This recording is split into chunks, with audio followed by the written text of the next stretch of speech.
What's up les gars, c'est votre Blackie, j'espère que vous allez bien. Dans cette vidéo, je vais vous parler de Nicki Minaj qui a clashé Kanye West. Bon, c'est pas vraiment clashé, c'est plus un pic qu'elle a lâché lors d'une performance. Il y aura bien évidemment d'autres news dans cette vidéo. Je vais vous parler d'R. Kelly et d'autres artistes. Les gars, n'oubliez pas d'aller vous abonner sur ma chaîne Twitch qui s'affiche juste à l'écran. Je fais un peu de tout, du jeu vidéo. Bien évidemment, on parle des dernières news. On parle de rap et il y a même des réactions de temps en temps. C'est vraiment chill, bon délire. Donc, n'oubliez pas d'aller vous abonner. Sur ce, let's go pour les news.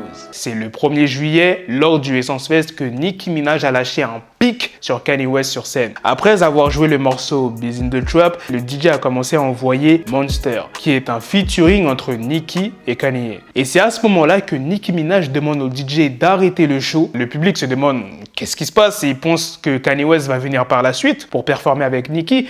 Mais non, Nicki, elle a dit un monstre quand même, mais je ne traîne pas avec les clowns.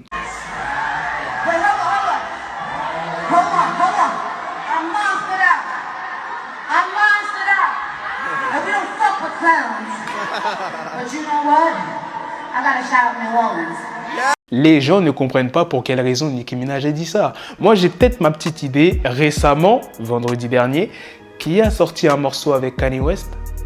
Cardi B. Le morceau, c'est Hot Shit pour ceux qui veulent écouter. Et vous savez très bien que Cardi B et Nicki ne s'entendent pas du tout. Donc moi, je pense que c'est pour cette raison qu'elle a lâché ce pic à Kanye West. Après, il se pourrait que ça soit pour autre chose. Je ne confirme pas à 100% que c'est bien cela. Maintenant, passons à la prochaine news qui est sur R. Kelly. Il y a beaucoup de news en ce moment sur R. Kelly. Il a annoncé qu'il n'était pas suicidaire et il a décidé d'attaquer le Metropolitan Detention Center de Brooklyn en justice. Pour quelle raison? Pour traitement cruel et inhabituel. Il accuse le centre pénitentiaire de l'avoir placé dans ce service de surveillance anti-suicide simplement à cause de sa célébrité, alors qu'il a dit n'avoir aucune envie de se suicider ou de blesser d'autres détenus. Il affirme que ces décisions de la prison violent la Constitution et notamment le 8e amendement, en gros qui interdit au gouvernement fédéral de condamner à des peines excessives, cruelles ou inhabituelles. R. Kelly affirme également que les conditions de vie sont inhumaines, sans pouvoir se doucher, se raser, sans papier toilette, il est obligé de manger avec ses mains, pas de visite et il déclare également qu'aucun de ses détenus placés en surveillance suicide ne reçoit de soins psychiatriques. La prochaine news est sur Gazo. Son album KMT a totalisé 4,3 millions de streams en 24 heures sur Spotify France. C'est le 3e meilleur démarrage de l'année. Il y a un projet commun qui sortira entre Offset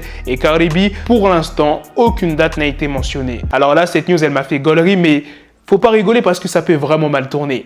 Il y a les rappeurs Hot Boy et Glock 9 qui sont côte à côte en prison. Ils sont voisins si tu veux. C'est grâce aux médias TMZ qui a révélé plusieurs documents. Et je tiens à le rappeler que Hot Boy et Glock 9 ne s'entendent pas du tout. Ils sont ennemis. Ils sont en guerre carrément. Vous trouvez pas ça bizarre qu'ils soient voisins? Comme si on les mettait entre eux pour qu'ils s'entretuent. La prochaine news est sur Dr. Dre. Lors d'une discussion au studio capturée par un téléphone, on voit Dre en train de parler à Busta Rhymes de ce qu'il a fait pendant le confinement. J'ai fait 247 morceaux pendant la pandémie. Puis on a fait une pause. On a produit un album entier pour Marsha Ambrosius. Complètement fou. Ensuite, on est revenu. Qu'est-ce que j'ai fait après ça? Ah oui, j'ai fait le truc sur GTA et j'ai travaillé sur l'album de mon gars Snoop.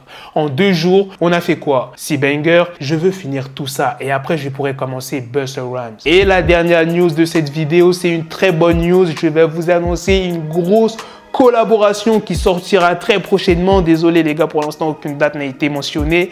Il y a Meek Mill, Pop Smoke, Bobby Shmurda ainsi que Rowdy Rebel qui vont sortir un morceau nommé Blue Passion. Voilà les gars, c'est la fin de cette news. C'est aussi la fin de cette vidéo. Dites-moi dans les commentaires qu'est-ce que vous en pensez de toutes ces news que je vous ai présentées sur Nicki Minaj et Kanye West, le gros featuring que je vous ai annoncé, les statistiques de l'album de Gazo. Sur ce, on se donne rendez-vous très prochainement les gars pour d'autres vidéos news. Prenez soin de vous la famille. Peace.